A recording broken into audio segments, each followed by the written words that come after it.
গেল কি ইসলামিক দলগুলোর জোট। হ্যাঁ, দর্শক আপাতত এটাই মনে হয় চরম সত্য যে ইসলামিক যে জোটগুলো একত্রিত হয়েছিল সেগুলো ভাঙার পথে। তো আমি মোটেই অবাক হইনি যে এই জোট, আহ, কারণ আমার শুরু থেকেই ধারণা ছিল যে এই জোট টিকবে না, কোনো না কোনো ভাবে ভাঙবে। ছোটবেলায় কেউ একজন বলতো, আমার ঠিক মনে নাই কে বলতো কথাটা, যে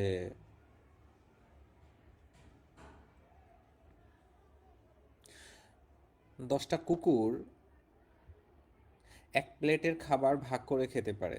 যদিও কুকুরের মধ্যে একটু কামড়াকামড়ি বেজে যায়, বাট ওরা খেতে পারে, ফাইনালি খাবারটা নষ্ট হয় না। কিন্তু 10জন আলেম খেতে পারে না। এটা আমার মনে হয় বাংলাদেশের প্রেক্ষাপটে একটি চরম বাস্তব এবং তিতা সত্য কথা।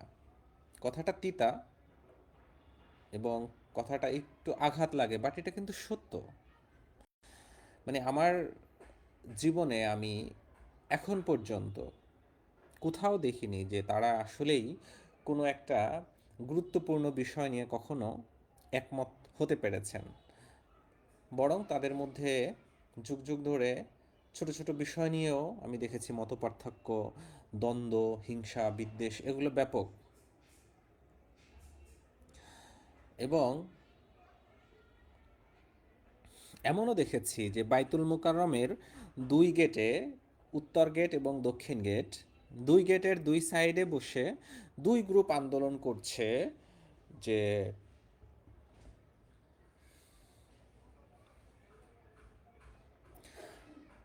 সকল, মানে আমরা সবাই ইসলামিক দলগুলো যাতে একত্রিত হতে পারি, স্লোগান দিচ্ছে যে বিশ্ব মুসলিম এক হও, এক হও। হ্যাঁ, মানে উত্তর গেটে এক গ্রুপ, দক্ষিণ গেটে এক গ্রুপ। বাইতুল মোকাররম মসজিদের কথা বলছি, ঢাকায় অবস্থিত যে মসজিদ, বাংলাদেশের কেন্দ্রীয় মসজিদ যেটা, সেখানে। তো খুবই হাসি পেল যে আপনারা একটা মসজিদে বসে আন্দোলন করার ক্ষেত্রে আপনারা একত্রে দাঁড়িয়ে, একসাথে দাঁড়িয়ে, হাতে হাত রেখে, কাঁধে কাঁধ মিলিয়ে স্লোগান দিতে পারছেন না। আপনাদেরকে ডিভাইড হয়ে দুই ভাগে বিভক্ত হয়ে দুইটা আলাদা ব্যানার নিয়ে স্লোগান দিতে হচ্ছে। কি স্লোগান? বিশ্ব মুসলিম এক হও, এক হও। আন্দোলনটা মনে হয় ইসরায়েলের বিরুদ্ধে বা এই টাইপের কারো বিরুদ্ধে একটা আন্দোলন ছিল। তো এই হচ্ছে আমাদের অবস্থা, মানে খুবই হাস্যকর। মানে আমরা নিজেদের মধ্যে পদে পদে বিভক্তির সৃষ্টি করব, আবার কথা বলবো যে এক হয়ে যাও। তো মানে উম, সেইটা, ওই যে ছোটবেলায় যে কোনো এক মুরব্বির মুখে এটা শুনতাম, সেই কথাটা এখন আহ, একদম হাড়ে হাড়ে টের পাচ্ছি যে হ্যাঁ, দিস ইজ ট্রু। যদিও কথাটা একটু তেতো স্বাদের, কথাটা খুব মজাদার না, কিন্তু সত্য তো। বাস্তবে আপনি দেখেন যে মানে কোথাও কি কোনো বিষয় নিয়ে তারা ঐক্যমত্যে পৌঁছাতে পেরেছে সবাই মিলে? কেন ভাই? অন্য অন্য ধর্মাবলম্বী অন্য অন্য গোষ্ঠীরা দেখেন, এই যে বিএনপি বা অন্য অন্য যে রাজনৈতিক দল আছে, সবাই কিন্তু এখন এক আটটা হয়ে গেছে। ইভেন এখন আওয়ামী লীগ, বিএনপি মোটামুটি এক এক ধারায়। মানে আগে এলাকায় যারা হচ্ছে চাঁদাবাজি করে বেড়াইতো, সেই চাঁদাগুলো এখন দেশ বিএনপির সাথে মিলেমিশে সুন্দর ভাগযোগ করে খাচ্ছে। কোথাও কি কোনো সমস্যা হচ্ছে? হচ্ছে না তো। তো এই হচ্ছে আসলে তাদের আহ, ব্যাপার, যে অন্তত তারা এইটুক মানিয়ে নিতে পারেন। কিন্তু আমাদের আহ, এই যে এই টাইপের যে দলগুলো, সেগুলো কেন জানি মানিয়ে নিতে পারেন না। হ্যাঁ, তো ওনাদের এই মানিয়ে নিতে না পারাটা, যে ওনাদের পদে পদে ভোগাচ্ছে পুরা বিশ্ব রাজনীতিতে। এটা শুধু বাংলাদেশ না, পুরা বিশ্ব রাজনীতিতে দেখেন মুসলিম রাষ্ট্রগুলো কোন অবস্থাতেই একমত হতে পারেন না, এক বৈঠকে বসে একটা সিদ্ধান্ত নিতে পারেন না, এক বৈঠকে খেতে পারেন না, ঝগড়া লেগেই যাবে, ঝগড়া লাগবেই, লাগাইতেই হবে। তো যাই হোক, তো যে বিষয়টা নিয়ে কথা হচ্ছে যে ইসলামিক দলগুলোর যে এক বাক্সে ভোট দেওয়ার যে আম, প্রচেষ্টা, সেটা যে ভেস্তে গেল। তো আমার মনে হয় মানে আমি এটা শুরুতেই ধরে নিয়েছিলাম যে হ্যাঁ, এটা হবার নয়, হবে না। কারণ হচ্ছে ওই যে ছোটবেলার আমার ওই কথাটা মাথায় ঘুরে ফিরে আসতো, এবং বাইতুল মুকাররমের ওই ঘটনাটাও, সেটাও আরও কয়েক বছর আগের। আহ, তো দুইটা ঘটনাই উম, আমাকে এই সিদ্ধান্তে আসতে বাধ্য করেছে যে এটা হয়তো শেষ পর্যন্ত টিকবে না। ইভেন আমি আল্লাহ না করুক, আমি চাই এটা টিকে যাক, টিকুক আজ পর্যন্ত। এখন মনে হচ্ছে যে না, এটা টেকার আর কোনো সম্ভাবনা নাই। আজকে 10 দলীয় জোট ওনারা বলা শুরু করেছেন অলরেডি, তারা বৈঠক করছেন, হয়তো সন্ধ্যার মধ্যে আজকে সিদ্ধান্তও জানিয়ে দিবেন। বাট আমি তারপরও চাই যে হ্যাঁ, ঐক্যটা না ভাঙুক, অন্তত একটা এক্সাম্পল হোক। এই ধরনের যে মানে ইসলামিক মাইন্ডসেটের মানুষরা যে ঐক্যবদ্ধ হতে পারে না, তাদের বিরুদ্ধে যে এই একটি অপবাদ আছে, সেই অপবাদটা ঘুচুক। কিন্তু আমার মনে হয় না সেটা ঘুচবে। এমনকি এই অপবাদ যদি মানে দুঃখিত, তারা যদি এখন এই ঐক্যের থেকেও যায় সবাই মিলে, আমার মনে হয় এই ঐক্যের ভাঙন অনিবার্য। সেটা যদি নির্বাচনের পরেও হয়, তারপরেও ভাঙবেই। কারণ মানে এরা এরকমেরই। তো এদের নিয়ে আসলে এত কথা বলারও কিছু নাই যে ভাঙবে কি ভাঙবে না, ভাঙবেই। যদি নির্বাচনের আগে না ভাঙে, নির্বাচনের পরে ভাঙবে। আমি 99% নিশ্চিত যে এটা ভাঙবেই। তাদের মধ্যে বিরোধিতা দেখা দিবেই, কারণ এই ধরনের বিরোধিতা করা তাদের রক্ত মাংস হাড়ের মধ্যে আমার মনে হয় মিশে আছে। তারা কোনো অবস্থাতেই এগুলো ছাড়তে পারবে না।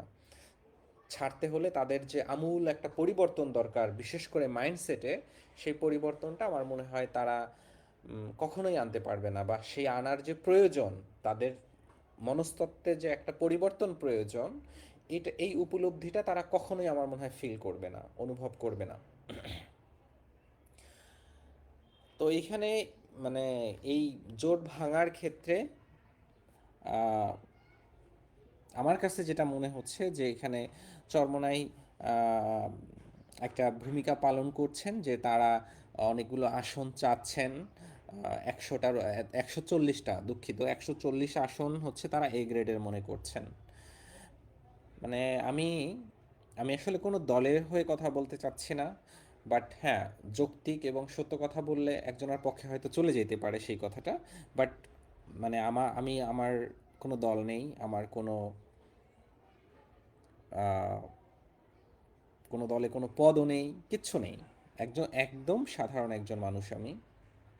তো আমার মনে হয় চরমোনাই যে 140টা আসন তাদের এ গ্রেডের, এবং সেটা তারা তারা দাবি করছেন, সেটা কি যৌক্তিক?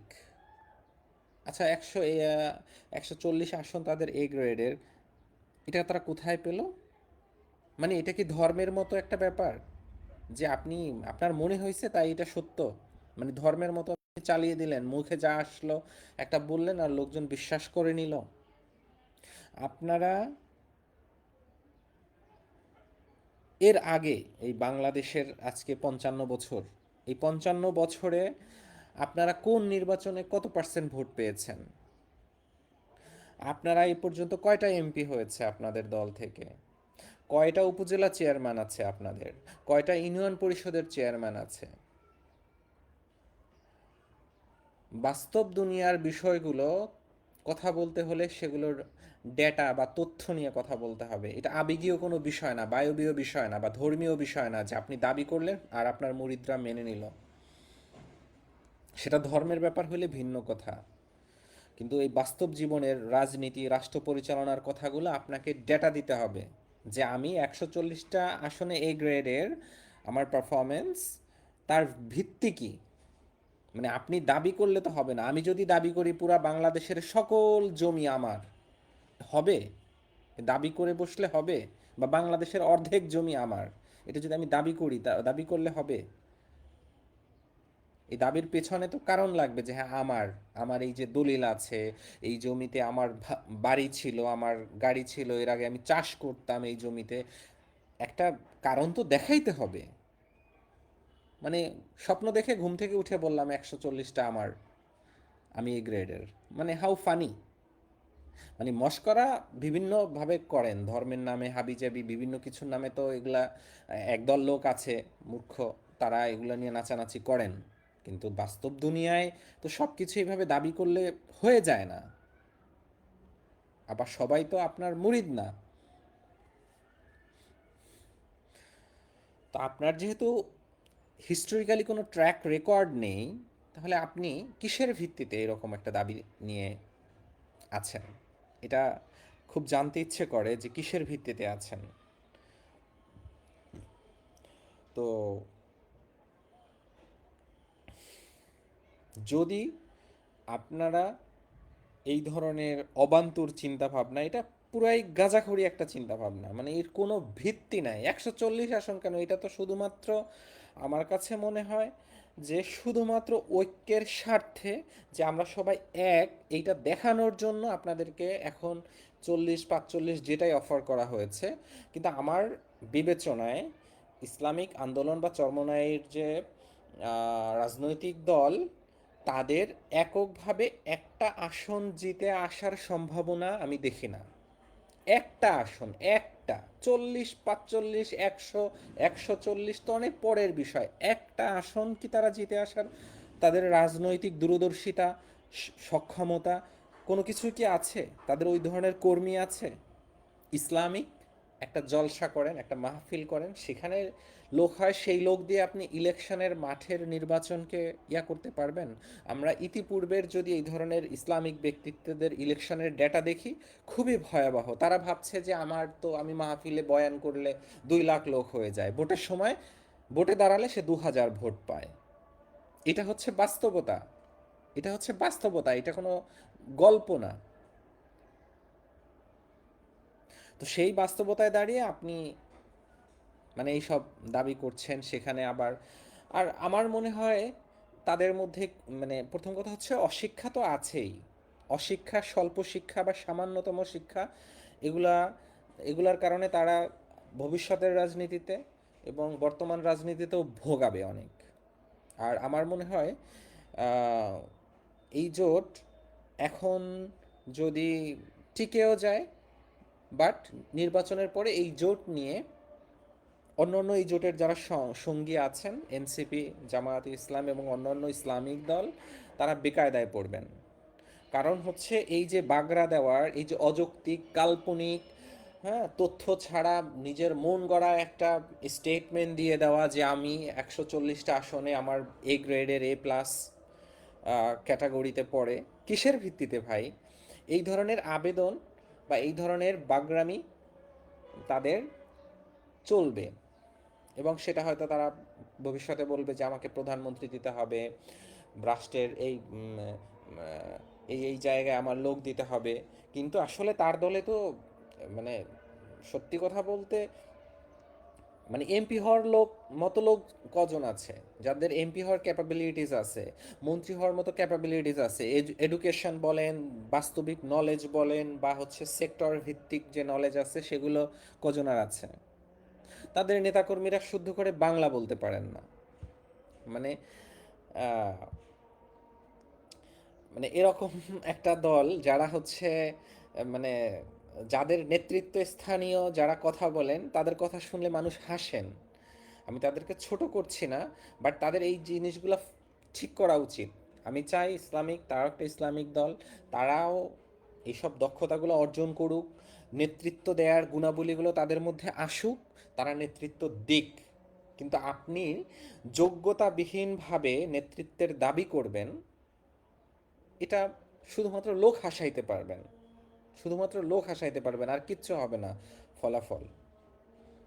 তা আমার মনে হয় চরমোনাই যদি ছেড়ে যায়, আমার মনে হয় সেটা চরমোনার জন্যও ভালো, এবং সেটা অন্য অন্য দলের জন্যও ভালো, একদিক থেকে। আবার যদি থেকে যায় সেটা আবার অন্য একটা বিবেচনায় যে হ্যাঁ আমরা একটা দৃষ্টান্ত স্থাপন করতে পেরেছি যে আমরা ঐক্যের পথে চলতে পারি, আমরা দেখিয়ে দিয়েছি। সেই দৃষ্টান্ত স্থাপনের জন্য হলে যদি ঐক্য টিকে যায় ভালো, আলহামদুলিল্লাহ। কিন্তু যদি ঐক্য ভেঙে যায়, চরমোনাই আলাদা হয়ে যায়, আমার মনে হয় তাতে অন্য অন্য দলের খুব একটা ক্ষতি নাই, বরং ভালো আছে। ভালোর দিক হচ্ছে কারণ পরবর্তীতে এই এই জোট যদি হচ্ছে ইলেকশনে জিতে যায়, সংখ্যাগরিষ্ঠ হয় এবং তারা যদি সরকার গঠন করার সুযোগ পেয়ে যায়, তাহলে এই যারা এখন হচ্ছে আসন ভাগাভাগি নিয়ে বিতর্ক করছে তাদের নিয়ে প্রধানমন্ত্রী কে হবেন, মানে একটা কোয়ালিশন গভর্নমেন্টের পার্ট কারা কারা থাকবেন, সেগুলো নিয়ে তাদের মধ্যে হচ্ছে ব্যাপক দ্বন্দ্ব হবে। তখন দ্বন্দ্বটা আরও প্রকট হবে এবং আরও হিংস্রতার সাথে হবে। তো আমার মনে হয় সেই হিংস্রতার দিকে না যাওয়াটাই ভালো, তার আগে এখন সলভ হয়ে যাক। আবার এটা হচ্ছে অন্যান্য দলগুলোর ক্ষেত্রে এই চিন্তা থেকে ভালো। আবার চরমোনাইয়ের জন্য হচ্ছে ভালো, মানে দল থেকে এই জোট থেকে বের হয়ে তার দলকে আলাদাভাবে ইলেকশনে করা, যে তারা যে বিশ্বাস করে যে তাদের 140টা আসনে তাদের এ গ্রেডের, সেটা তারা স্বতন্ত্রভাবে বা আলাদা দল হিসেবে নির্বাচন করে, এককভাবে নির্বাচন করে আসুক মাঠ থেকে, তারা লেসনটা নিক যে আসলেই মানে 140টা আসন এ গ্রেডের নাকি একটা আসনও এ গ্রেডের না, সেটা তারা বাস্তবতা থেকে বুঝে আসুক। এবং এটা তারা তাদের জন্য একটা মানে প্রপার শিক্ষা, তাদের যে আত্ম অহমিকা, মানে মিথ্যা গর্ব এবং আহ, গাঁজাখুরি আবদার বা হচ্ছে চিন্তা ভাবনা, সেটা আমার মনে হয় তারা এই বাস্তবতার নিরিখে শিখে আসুক, যাতে সেই শিক্ষাটা তাদের পরবর্তীতে, কারণ এই ইলেকশনে তো সব কিছু না যে এই ইলেকশনে আমি জয়ী হলাম না তাতে ইসলামের পরাজয় হয়ে গেল, এই আহ, আমি হচ্ছে ইয়া হলাম না তাতে আমার ইয়া হয়ে গেল, ব্যাপারটা এরকমের না। যদি তারা হচ্ছে জিতে আসে, তা তারা যেহেতু দাবি করছে জিতে আসুক, অসুবিধা কি? হ্যাঁ, এই দেশে চরমোনাই যদি 140টা আসন পায়, তাহলে বিএনপি কয়টা পাবে আর জামাত কয়টা পাবে? মানে তারা তো আসনই পাবে না। মানে আর বাকি থাকে 160টা আসন, মানে হচ্ছে তার মানে 80-90টা বিএনপি বা 100টা বিএনপি পাবে, আর জামাত 40-50টা পাবে, আর অন্য অন্য সব মিলে আরও যে 10-20টা বাকি থাকে সেইগুলা পাবে। আর চরমোনাই 140টা আসনে নির্বাচন করলে পাবে সব আসন, কারণ তারা 140টা আসনে। এটা কি ধর্মের মতো করে ব্যাখ্যা করলে হবে? হ্যাঁ, মানে মুরিদদের আইসা ঘুমাইয়া একটা স্বপ্ন দেখলেন, আইসা মুরিদদের বললেন, মুরিদরা হচ্ছে একদম চোখ বুজে শুনলো আর বিশ্বাস করলো আর হাততালি দিল, আলহামদুলিল্লাহ বলল, সুবহান আল্লাহ বলল। হ্যাঁ, এটা কি এরকম? মানে একটা দল আসলে কতটা তাদের চিন্তার গভীরতা, তাদের বাস্তবতা বোঝার কতটা অক্ষমতা হলে তারা এই এই ধরনের কথাবার্তা বলে আমি জানি না।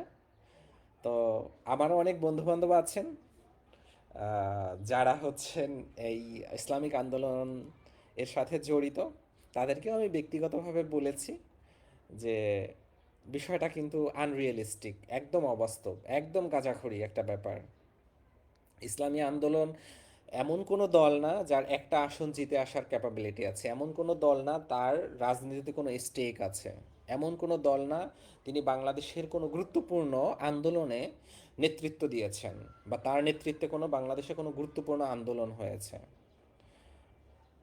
তার কোনো কন্ট্রিবিউশন নাই, সে নামমাত্র একটি দল। এবং রাজনীতিতে সে হয়তো পল্টনে একটা সমাবেশ করেছে, অমুকের বিরোধিতা করেছে, এগুলো ভাই সবাই করে।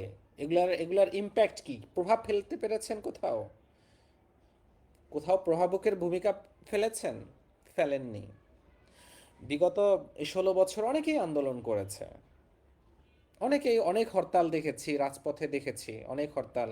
কেউ হরতাল ডেকে বাসায় ঘুমিয়েছেন, কেউ হরতাল ডেকে পিকেটিং করেছেন, বাট কিছু হয় নাই, কোথাও কোনো প্রভাব বিস্তার করতে পারেন নাই। কোনো পরিবর্তন আনার জন্য যে পদক্ষেপ, আন্দোলন করা আর লোকজন জড়ো করে এই বিরিয়ানি খিচুড়ি খাওয়া এক জিনিস, আর একটি আন্দোলন করে কোথাও কোনো একটা পরিবর্তন সাধন করতে পারা, কোথাও কোনো একটা প্রভাবক হিসাবে ভূমিকা রাখতে পারা ভিন্ন জিনিস। সেটা আপনারা এখন পর্যন্ত পারেন নাই, হয়তো ভবিষ্যতে পারবেন। চেষ্টা করেন, বাট হচ্ছে আপনারা রিয়ালিটিতে আসেন, বাস্তবতায় আসেন। আর আমার মনে হয় যদি থেকে যায় জোট, আলহামদুলিল্লাহ ভালো, যদি ভেঙে যায় তাহলেও ভালো। তাহলে অন্তত ইসলামী আন্দোলন একটা গুড লেসন পাবে যে তারা যে ধরনের চিন্তাভাবনা নিয়ে রাজনীতি করেন সেইটা সঠিক নয়। এবং তারা যে বলেন যে তাদের 140 আসনে জিতে আসার সম্ভাবনা বেশি, সেটা তারা এককভাবে নির্বাচন করলে বুঝতে পারবে যে আসলেই তাদের ক্যাপাবিলিটি কী। কারণ এখন তারা যে ক্যাপাবিলিটি দাবি করছে, মানে আমি একজন সচেতন মানুষ হিসেবে আমি ঢাকার শহরের প্রেস ক্লাব, পল্টন, এইসব জায়গায় এইসব দলগুলোর যত আন্দোলন হয়েছে সবগুলা না হলেও অনেক আন্দোলনের চোখে দেখা সাক্ষী। তো তাদের ক্যাপাবিলিটি কি সেটা মানে পুরোপুরি 100% না হলেও অনেকটা জানি। তো তাদেরকে আহ, শুধু এতটুকু অনুরোধ করব, আপনারা মানে কাদা ছোড়াছুড়ি না করে আমার মনে হয় আলাদা নির্বাচন করেন। তাতে যেটা হবে সবাই তার নিজ নিজ সক্ষমতা বুঝতে পারবে। আর যারা ঐক্যের সাথে থাকতে চান তারা ঐক্যবদ্ধভাবে করেন।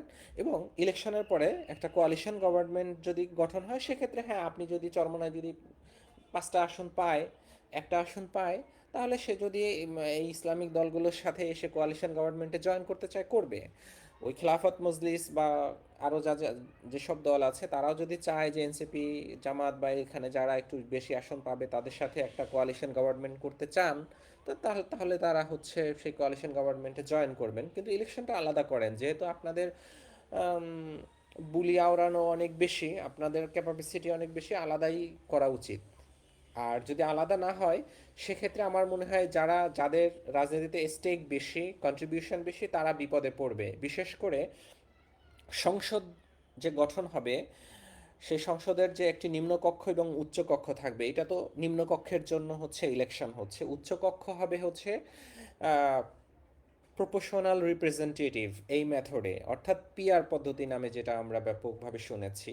সেই প্রপোর্শনাল রিপ্রেজেন্টেটিভ যে মেথড আছে, সেই মেথডে কি হবে, কে কত শতাংশ ভোট পেয়েছে। এখন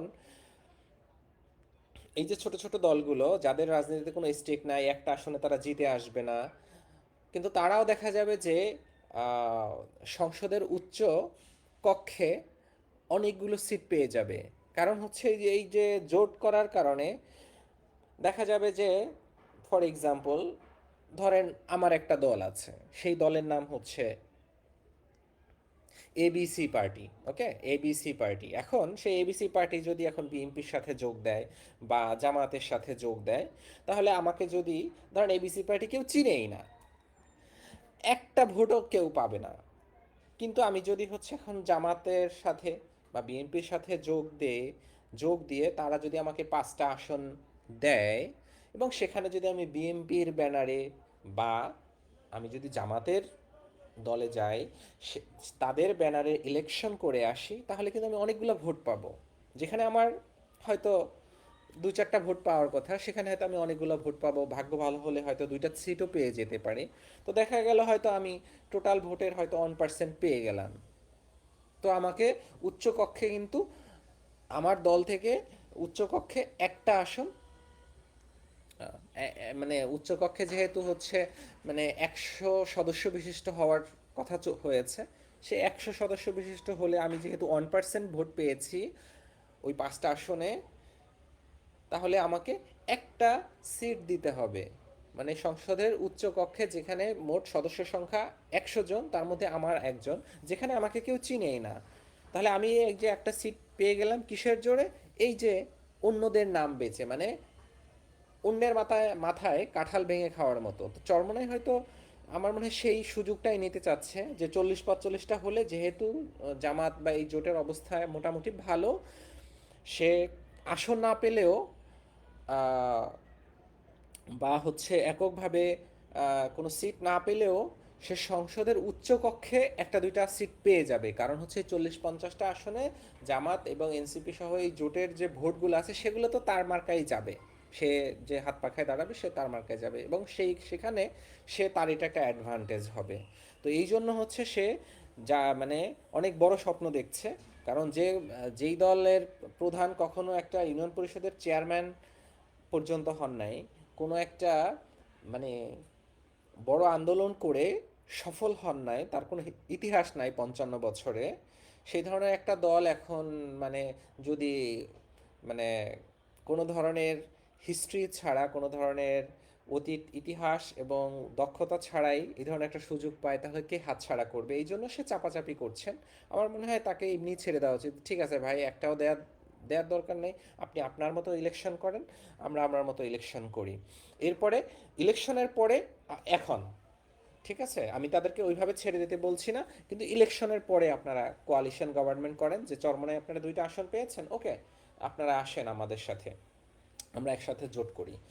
তাহলে যেটা হবে যে চরমনায়েরও হচ্ছে একটা শিক্ষা হবে, যে সে বুঝতে পারবে যে রাজনীতিতে তার অবস্থানটা কোথায়। হ্যাঁ, সে যেভাবে দাবি করছে, সে তো তার দাবি দেওয়া হচ্ছে এরকমের যে মানে সে বাংলাদেশের মানে সেকেন্ড পজিশন এখন, বিএমপি এরপরে হচ্ছে ইসলামী আন্দোলন। কিন্তু তার তো আসলে অ্যাকচুয়ালি কোনো পজিশনে নাই, তারা যদি আমি 1 2 3 4 5 6 ধরি, তো সে অনেক পিছনে থাকবে। তো বাংলাদেশে তো রাজনীতি হয় হচ্ছে 2টা দল, সব সময় দুইটা বা 3টা দলের মধ্যে, সে তো এর ধারে কাছেও আসবে না। কিন্তু তার যেহেতু আছে, আমার মনে হয় তাকে ওইভাবে বলেন যে ভাই ঠিক আছে, আপনারা আলাদা নির্বাচন করেন, নির্বাচনের পরে আমরা যেহেতু একটা কোয়ালিশন গভর্নমেন্ট করব, তো সেই গভর্নমেন্টে আপনারা অংশ হন। তখন ঐক্যটা থাকুক, বাট কাদা ছোড়াছুড়ি করার দরকার নাই, ঝগড়া করার দরকার নাই। সেও বুঝে আসুক রাজনীতিতে তার কতটুকু অ্যাবিলিটি আছে, সেটা যাচাই হয়ে যাক। এতে কি হবে, যে আমার মনে হয় যদি এটা না হয়, তো ভবিষ্যতে এই চরমোনাই আরও উচ্ছৃঙ্খল আচরণ করবে। এবং কারণ হচ্ছে যেহেতু তার ক্যাপাবিলিটি একেবারেই শূন্যের কাছাকাছি, কিন্তু এই শূন্যের কাছাকাছি ক্যাপাবিলিটিস নিয়ে সে যদি এখন অনেকগুলো সিটে জয়ী হয় বা অনেকগুলো উচ্চকক্ষে আসন পেয়ে যায়, সেটা তাকে আরও বেশি অহংকারী করবে এবং আরও বেশি উচ্চাভিলাষী করবে, যেটা রাজনীতির জন্য, আমাদের সমাজের জন্য ক্ষতিকর হবে। তা আমিও চাই পরে সেই ক্ষতির মুখোমুখি হয়ে ওই তার রাজনীতিও, ওই দলটাও শেষ হয়ে যাবে এবং আমরাও এটার সাফারার হব। সেই জন্য আমি চরমোনাইরও খারাপ চাই না। তারা আসলে যেহেতু কনফিডেন্ট, তাহলে তাদেরকে আমার মনে হয় সেই সুযোগটা দেওয়া উচিত। তো যাই হোক, ধন্যবাদ দর্শক, আপনারা আপনাদের মতামত কমেন্টে জানাবেন। সবার জন্য শুভকামনা। আল্লাহ হাফেজ।